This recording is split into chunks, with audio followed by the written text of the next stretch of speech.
Welcome back to the Volvo Ocean Race, and the breaking news is that this most grueling of all legs in the race has claimed its second victim.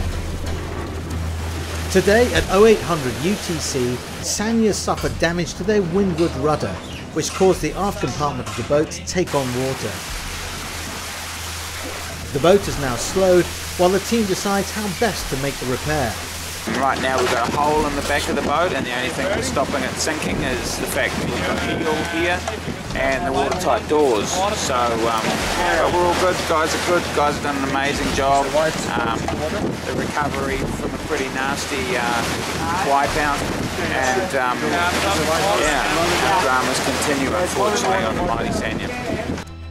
This will be a gut-wrenching blow to the team, who against the odds have been leading the leg after a great performance.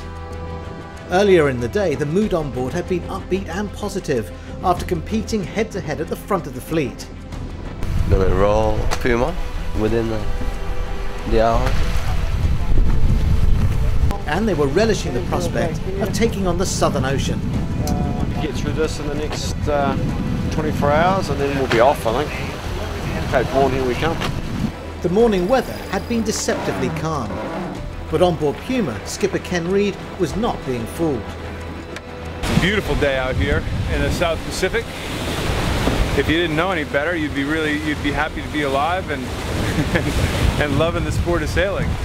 Unfortunately, we know a little better. We know what's coming ahead. It's not going to be pretty. At that stage, the racing had been incredibly tight. It's been a fairly interesting morning, actually. All the boats seem to find the same piece of water to go sailing in. We've got basically the whole fleet inside except for our friends on Abu Dhabi. Forecast has a bit more breeze over the next couple of days, so these boats will get up and go pretty quickly, I think, and we're going to have some pretty tight racing at real top-end breakneck speeds. And sure enough, before long, the calm before the storm was a thing of the past, and the crew strapped themselves in for another wild ride.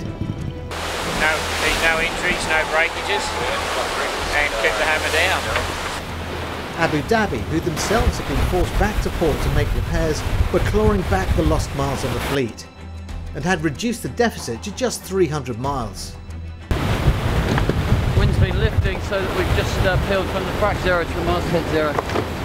Now we're just turning the J4 up inside it, so at last getting our bigger sails up and starting to go downwind for the first time. It's getting cold and wet.